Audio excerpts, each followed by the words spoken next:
7 days was more than enough time. That's a stupid excuse in my view, that it wasn't enough time. If anything, our election should be like Britain and like other countries. They don't need 100 days.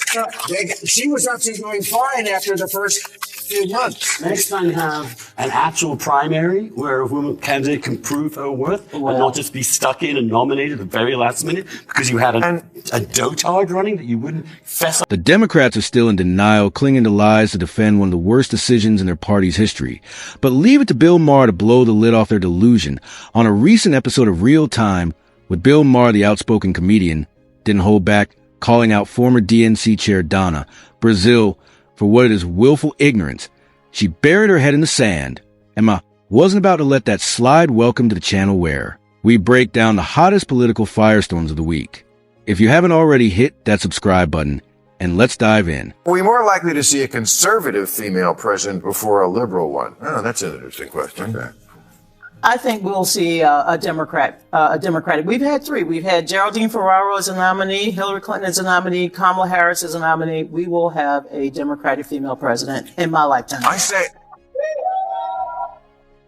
And they asked her will not hit her. She will deflect it, and with her superpowers, things will be okay. Can I make one suggestion? What? Not a vice president named Tim. Okay. You know, enough with a lady and a Tim. Okay. Remember Tim Kaine? Tim Kaine. Okay. Tim Walz. Okay. So the segment kicked off with a thought-provoking question, and Donna Brazile responded with an equally interesting answer. But that's a topic for later in this video. What really caught my attention in the clip I just played was how quickly Donna rushed to include Kamala Harris among the ranks of distinguished Democratic female presidential nominees. Now say what you will about Hillary Clinton. She had her flaws, sure, but she also had undeniable leadership chops. Geraldine Ferraro, too, brought political gravitas to the table, but Kamala Harris, really that comparison just doesn't hold water. Thankfully, the rest of the panel wasn't buying it either, and they were quick to challenge Donna's revisionist take. How many global women leaders have come from the right? I mean, in Britain's now had 3 conservative female prime ministers before it had a single Labour one. The current conservative leader is a young black woman called Kemi Badenoch. Right. Now, that's pretty amazing, I think. And it's lovely that no one really makes a big deal out of it. Well, We look at Merkel as a Indira Christian Gandhi, Democrat.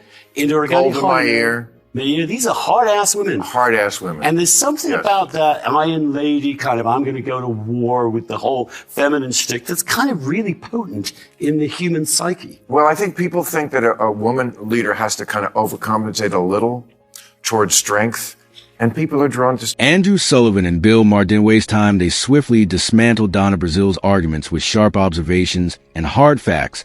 And frankly, I think it's not just Americans. People across the globe are increasingly drawn to conservatism over liberalism, whether it's due to economic concerns, cultural values, or a desire for stronger leadership. Right-leaning political parties are gaining traction worldwide. That growing trend often reflects a deeper dissatisfaction with progressive policies that feel out of touch. But let's be clear, that broader political shift isn't the reason Kamala Harris failed to resonate with voters.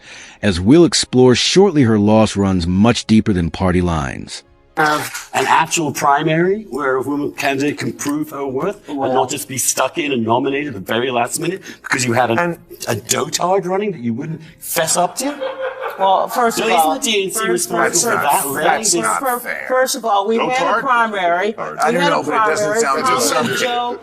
Joe and Kamala did win enough delegates. 14 million people participated in it, and we should not disenfranchise those Americans. I wouldn't exactly use the word "do" to describe Kamala Harris, but let's be honest, her behavior, especially in the White House and on the campaign trail, left a lot to be desired. She had a baffling habit of bursting into laughter when there was absolutely nothing to laugh about. She dodged serious questions with vague, meandering responses and delivered some of the most cringe-inducing word salads in recent political memory. Instead of projecting strength or clarity, she often came across as unprepared and out of touch. At times, it felt like even she didn't understand what she was trying to say, and that's not just a bad look at a credibility problem, especially when you're a heartbeat away from the presidency.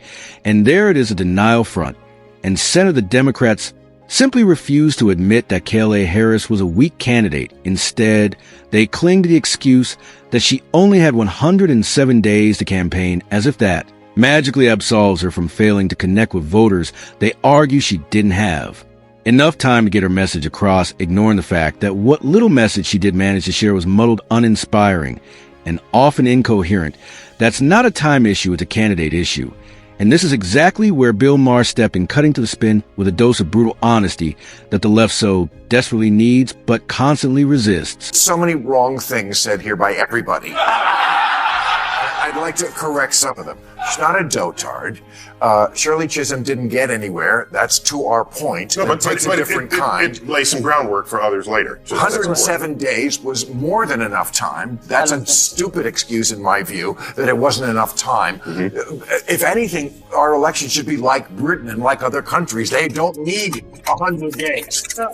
She was actually doing fine after the first few months. In today's media-saturated world filled with television, radio, podcast, websites, and social media, presidential candidates don't need 100 days to introduce themselves or communicate their message. Voters are constantly bombarded with sound bites, interviews, debates, viral clips, and commentary. Morning shows, cable news panels, and digital platforms break down every political moment in real time, making it easier than ever for the average American to understand who a candidate is and what they stand for.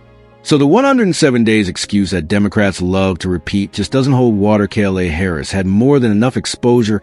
What she didn't have was a compelling message or authentic presence. Her campaign lacked direction, her speeches lacked clarity, and her public persona often came off as forced and awkward. At the end of the day, it wasn't about time, it was about substance. And unfortunately for her and for the Democrats, there simply wasn't much of it. 81 million votes. Donald Trump never conceded the election. Correct. Okay, he continued to lie. He continued to Yes. fabricate.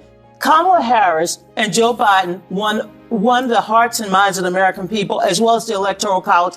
Yet they were never given a mandate to do. Wait, well, hold on. Is this conversation about Donald Trump or Kamala Harris? How do we suddenly jump from discussing Kamala's failures as a candidate to rehashing Trump's refusal to accept the 2020 election results? It's the oldest trick in the book.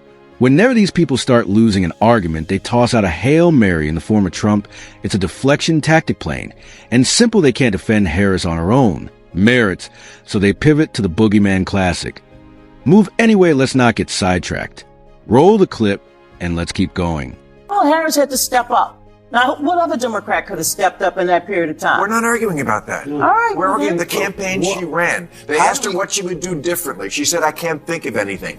That's terrible. How do She we did how not- do we trust a party that was telling us with a straight face that Joe Biden could be president for 4 more years without any problem whatsoever? That's what the Democrats were telling us. It was a massive lie. We saw through it. Everyone saw through it. Once again, Donna Brazile attempted a classic pivot, but this time Bill Maher wasn't having it. He stopped her right in her tracks. The conversation was laser focused on Kamala Harris running an ineffective, uninspired campaign, one that failed to resonate with voters or establish any real momentum.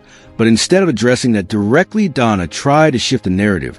She began praising Harris for her so-called bravery in stepping up to fill Biden's shoes, as if that alone justified the campaign's shortcomings. But that wasn't the topic on the table. No one questioned Harris's willingness to serve. The issue was her ability to lead, inspire, and communicate effectively. Maher rightly called out the dodge and pulled the conversation back to reality. It was a textbook example of how political operatives deflect criticism by changing the subject. Unfortunately for Donna, Maher wasn't about to let her get away with it. Now here's the funniest and most confusing part of the discussion. What does the panel think of Ellen leaving the country? Oh, this I find so fascinating because first Ellen is canceled by the left. I mean, she said I was kicked out of show business. That wasn't from the right. That was because she had a toxic workplace and all the things that the people are. So then Trump so she's canceled by the left in her country, but then she's leaving the country because the right got elected. I'm just asking about that. It doesn't completely compute, right? Did she sell her house? You think she's really going to leave? Yes, she's already there. Where? And she announced it. Which England. Cotswold, England. Yeah. Huh. Yeah. I don't know. I know. I've met her mother, and I don't think she would have agreed with that. Her mother was very down to earth. Her mother. She's always lived in LA, right? And Yes. now she's in the Cotswolds. I give it like 4 months. The drama surrounding Ellen DeGeneres perfectly encapsulates the mindset of the modern left, despite being publicly canceled by her own ideological tribe over allegations of fostering a toxic workplace. Ellen never truly distanced herself from them. Why? Because the left still shapes her worldview. It's where she finds validation, identity, and ironically a sense of belonging, even if that same group turned on her without hesitation. You see many on the left are more committed to ideological loyalty than objective truth. They crave the echo chamber, the sound of their own beliefs repeated back to them. And even when their own party infringes on their freedoms or undermines them publicly, they'd rather go down with the ship than consider an alternative perspective, its blind allegiance over honest self-reflection. And that right there's one of the most glaring problems with the left today. They demand loyalty, not accountability, and punish anyone, even their own, for stepping out of line. What does the panel make of the reaction to Trump suggesting we should reopen Alcatraz as a federal prison? No. No. I will say 2 of the best movies of all time are Escape from Alcatraz and The Rock.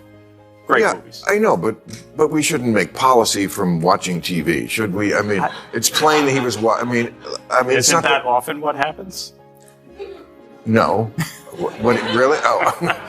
I mean, okay. And look, is it a big issue? No. First of all, it's probably never going to happen. I also must say, you know, I'm tired of hearing how this is the can't-do country. No, should we open Alcatraz? There's no reason to do it. But I heard the immediate reaction was, it's impossible. It's impossible because it's broken down. And It's just stupid.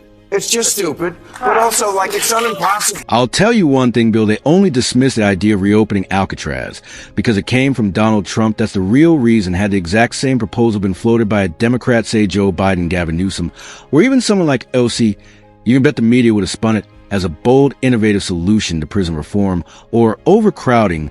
They'd be holding press conferences, writing glowing op-eds, and hashtagging it into a movement. But because it was Trump who suggested it, they labeled it absurd without even considering the logistics or potential benefits.